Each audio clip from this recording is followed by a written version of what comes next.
Hey, afternoon everybody. It's Tuesday, October 4th, 2011, and I'm here to talk about last night's Raw. You know, a lot of people say it was a good Raw, except some felt that the ending was less to be desired. Basically, we had some interesting developments yesterday.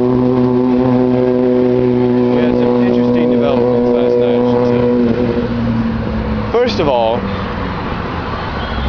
we had Kelly, who's all smiles, kind of like the sweetheart of the WWE, go absolutely psycho on Beth Phoenix.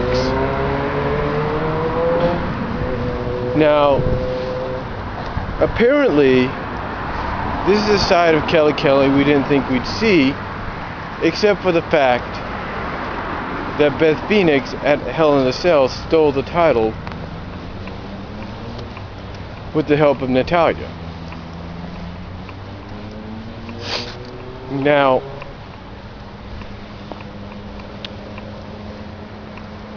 it was a side of Kelly, like I said, we never seen before. I mean, she just kept ramming Beth's head into the announce table on top and on the bottom. So it's like, whoa, this is a side we've never seen, which tells me it's going to probably lead to some kind of no disqualification street fight or something like that between the two at Vengeance. So, you know, that was kind of surprising and very interesting to see Kelly do that. Then the other highlight of the night is we had the 12-man tag team match, which was given a considerably good amount of time. Everybody from both teams got a shot in there. Basically got a chance to compete in there.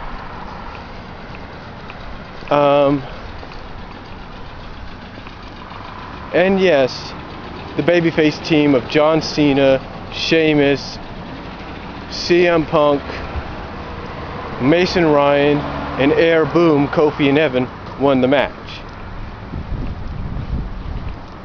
Then, the other highlight of the night, the one that everyone has said they're kind of displeased with. Some say they were cool with it, they liked it, but others say they were displeased with it, they didn't like it. And that was the vote of confidence or no confidence segment that ended Raw.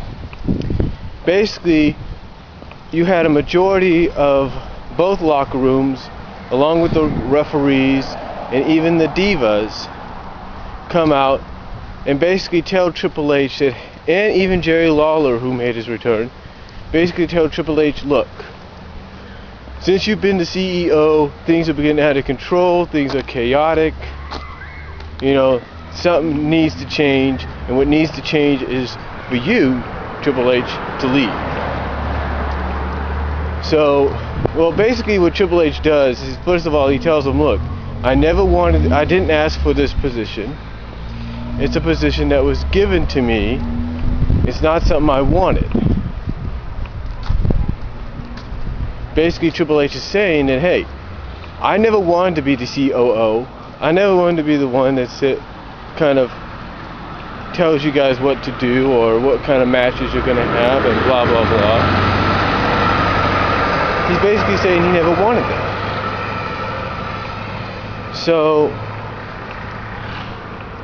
So what happens is that he says that even though he never wanted it, his main job is not to answer to the superstars,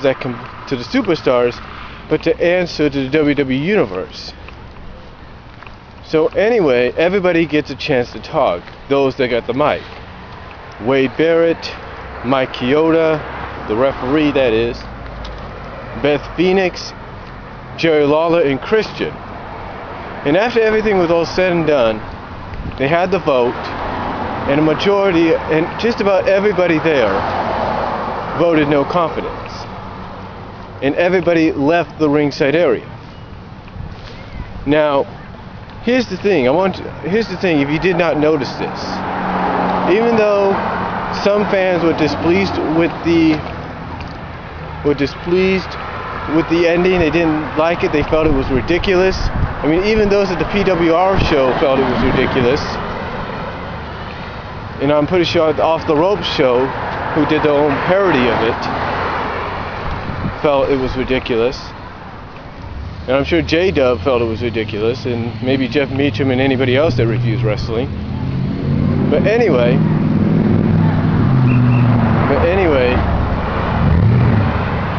I wanted you to notice that a majority of the wrestlers and divas, with the exception of the referees and the announcers and the cameramen and crew, basically the ring crew and the cameramen, I want you to notice something. That a majority of the wrestlers and divas there, with the exception, like I said, of the referees, the announcers, the ring crew, and the camera crew, I want you to notice that a majority of the wrestlers and divas there were heels. Let me put it this way. Let me put it in a more calculating way. You had 15 to 20% babyface wrestlers and divas. And on the other hand, you had 80 to 85% heels. So you basically had 85% heel superstars and divas out there. So basically this was just a heel segment for them to get more heat. Now, like I said, all of them walked off, including the announcers and the camera crew and everything, trying to make it look as real as they could. Anyway, everybody's leaving. John Laurinaitis comes out, shakes his head in disappointment at what just happened, but the fans are still chanting for Triple H. Now, according to some people, this was to help Triple H get more babyface exposure, make him more of a true babyface, give him that sympathy vote. I'll say this about the segment, ladies and gentlemen. I'll say this about the main event segment of the vote of no confidence.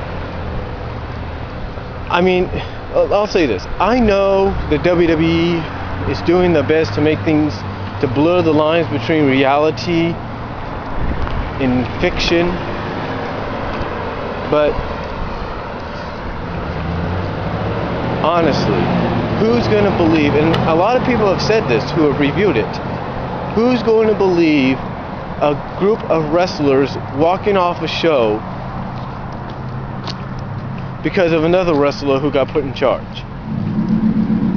That doesn't make sense. They said if it was Vince McMahon put in that position that Triple H was in, it would make more sense and it would be more realistic. Because they'd be saying, look, we're not going to work for you. You don't know what the heck you're doing. But I think obviously we all know where this is going to lead. I mean, WWE obviously thinks we don't know, but we do. It's kind of like the comic book writer of a certain comic book who thinks he could fool everybody, but he can't. Not all the time, that is. But anyway, apparently, this is just all setting us up for Vince McMahon's return. Now, I know there's going to be a lot of Cena haters out there. They're going to hate what I say. A lot of Cena haters, they're going to hate this when I mention it. But all this is leading up to, like I said, is not just the return of Vince McMahon, but as crazy as this sounds, it's basically leading up to the fact that Vince McMahon's going to return and try to finish what he started before Triple H stepped in, thanks to the board of directors, and that's, storyline-wise, fire John Cena and then probably fire CM Punk. That's just the way I look at it, folks. That's just the way I look at it. The fact that it looks like we're heading in that direction, apparently, with this whole situation. I mean, who the heck is John Laurinaitis texting, huh? Himself?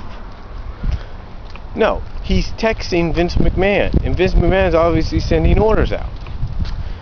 I mean, it makes more sense, doesn't it? Vince McMahon, behind the scenes, sabotages his son-in-law's efforts to run a good show, and next thing you know, Vince McMahon probably comes back, reclaims the reins as the CEO, the man in charge, and basically does what he wants to do. It's like I said, folks, this is nothing more, and again, haters of Cena are going to hate this, but this is mainly just another way of bringing Vince back, and then possibly having him finish what he started before he left, and that's fire John Cena and then probably fire CM Punk. And the reason being, as crazy as it sounds, is because John Cena wouldn't let Vince McMahon screw CM Punk out of the match at Money in the Bank. And then if he goes on to fire CM Punk, it's because, storyline-wise, he goes on to fire CM Punk. It basically is because CM Punk was manipulating him and using him to get what he wants. So, that's what it's leaning towards, folks. I mean, if they do something differently, something that's going to be out of the blue, then I'll be shocked.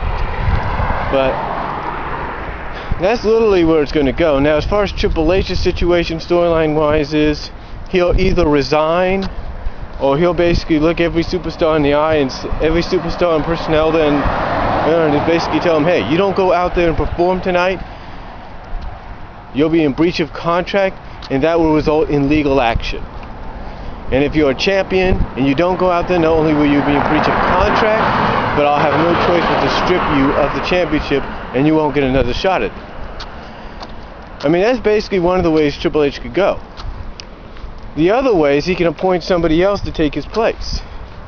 Now, the most logical choice, it seems, would be a guy that's been hinting online that he'll be making a return to WWE real soon, and that's Mick Foley. And my thought is, if that's what Mick Foley's hinting at, possibly for his return, then storyline-wise, if the superstars and divas that are complaining about the work environment, think it's bad with Triple H, what are they going to do with a guy that's, is a lot more hardcore than Hunter is? What are they going to do? You see, that's the question that hopefully will be answered either way. But like I said, it's all leading towards the fact that Vince McMahon's will be making his return soon, and as crazy and as ridiculous as this sounds, even more ridiculous than last night's ending, the only reason Vince McMahon will be returning is so that, storyline-wise, he could finish where he left off. And that's fire CM Punk and John Cena.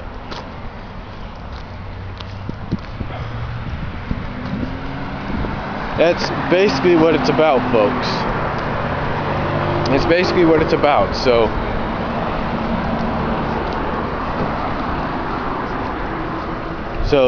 that's all I'm gonna say on it. Tell me what you thought of Raw. I thought it was an okay Raw I thought it was a good Raw until the ending, which was confusing and really didn't make sense. And I'm not going to be surprised if some of the baby faces probably have a change of heart. I mean, they already had one have a change of heart in Zack Ryder, and he got pedigreed for it. So we'll just have to wait and see.